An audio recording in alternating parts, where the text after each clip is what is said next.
PKI di Madiun muncul dengan tujuan yang kuat serta memiliki beberapa latar belakang. Berikut ini peristiwa yang melatar belakangi PKI Madiun yang terjadi tahun 1948.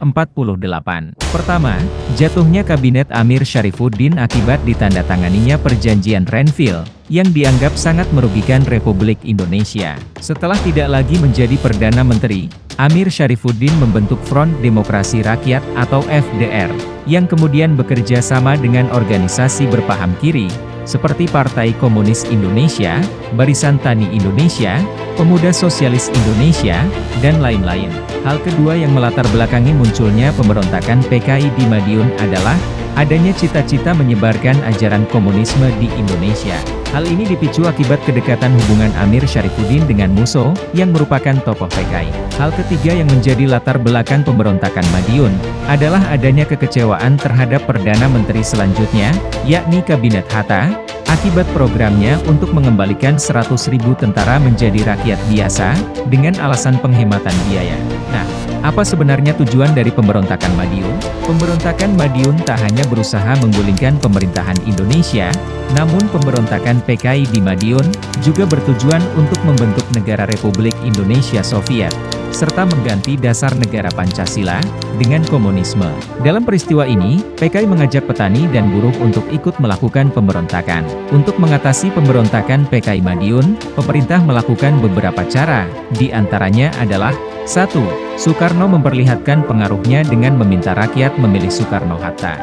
2. Panglima Besar Sudirman memerintahkan Kolonel Gatot Subroto di Jawa Tengah, dan Kolonel Sungkono di Jawa Timur, untuk menjalankan operasi penumpasan, dibantu para santri.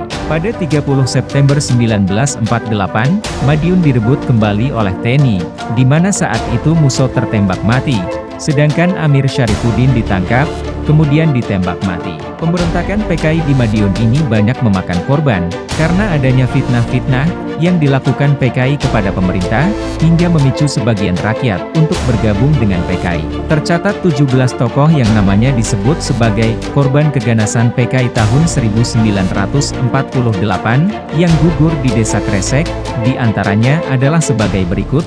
1. Kolonel Infantri Marhadi. 2. Letkol Wiono. 3. Inspektur Polisi Suparbak. 4. Mayor Istiqlah. 5. RM Sarjono, Patih Madiun. 6. Kiai Husen, anggota DPRD Kabupaten Madiun. 7. Muhammad, pegawai Dinas Kesehatan. 8. Abdurrahman, asisten Wedono Jiwan. 9. Sosro Diprojo, staf PG Rejo Agung. 10.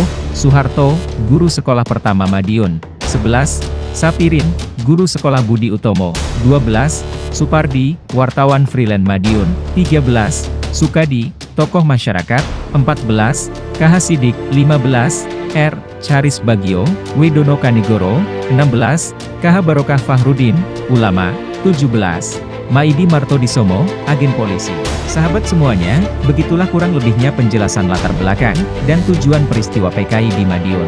Secara ringkas, peristiwa PKI Madiun ini dimulai pada tanggal 18 September 1948 di Madiun, Jawa Timur, dan berakhir 3 bulan kemudian, ketika sebagian besar pemimpin dan anggota FDR ditahan dan dieksekusi oleh pasukan TNI. Setelah kita membahas mengenai peristiwa pemberontakan PKI Madiun, selanjutnya kita akan membahas tragedi nasional lainnya yakni pemberontakan DITII.